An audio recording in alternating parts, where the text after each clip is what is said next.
रउआ लोगन के हाथ जोड़ के नमस्कार करतानी। वीडियो देखे खातिर दिल से धन्यवाद करतानी। आज का वीडियो जो लेकर आइल बनी बहुत सुंदर बा। रउआ लोगन खातिर वीडियो बनाइले जेकर पति पियक्कड़ रहेलन, दारू तारी पियलन, उनकर पत्नी का कहतरी सुनी लोगन। दुखवा से गोल गइले देहिया रसगुल्ला हो, पी के अइल लवनीत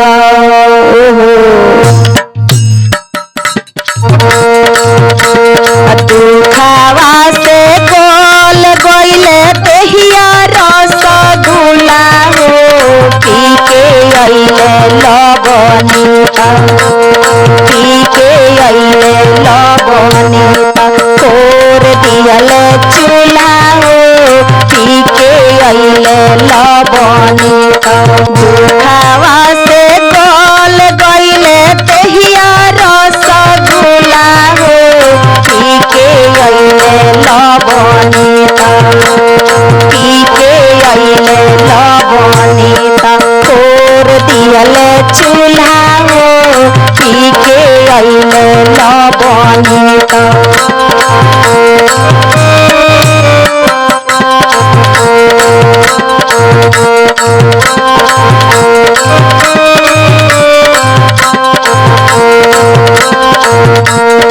नशे में आइल बारन, चूल्हा चौका सब फुरतारन, बात नहीं खन मानत। सुनी लोग, जितने पियले तारी हो उतने देवे गारी, उतने देले गारी राजा, उतने देले गारी। जितने तारी पियत रहले उतने गारी देत रहलन। कैसे सुनी लोग, जितने पियले तारी हो उतने देले गारी, उतने देले गारी राजा, उतने देले गारी। नासावा में मर के हमार तूर दिहले कुल्हा हो, पी के अइले लवनीत। नासावा में मर के हमार तूर दिहले कुल्हा हो, पी के अइले लवनीत, पी के अइले लवनीत, तोर दिहले चूल्हा हो, पी के अइले लवनीत, तोर दिहले चूल्हा हो, पी के अइले लवनीत।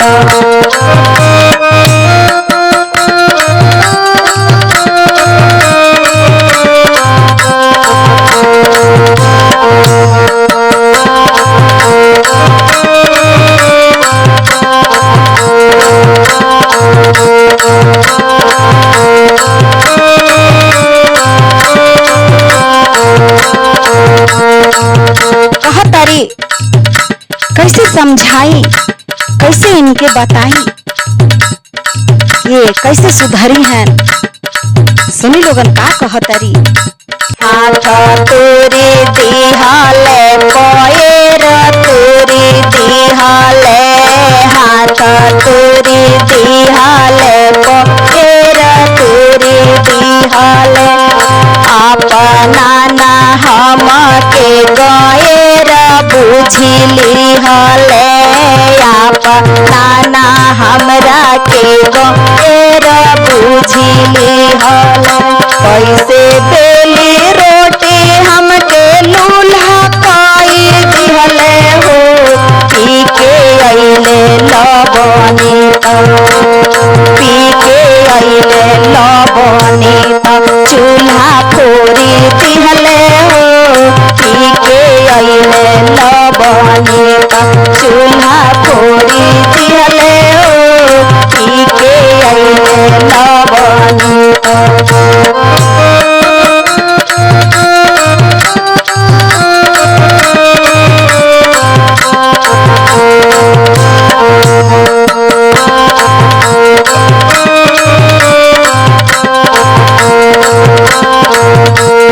दुखवा से गोल गइले देहिया रसगुल्ला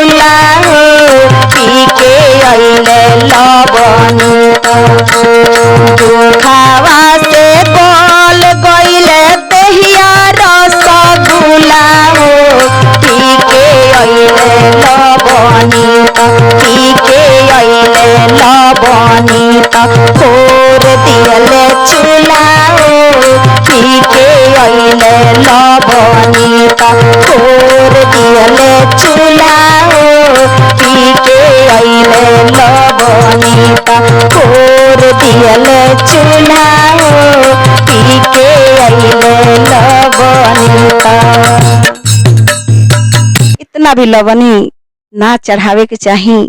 तारी दारू कि घर के पत्नी नजर ना आए, बहन माँ बाप नजर ना आए।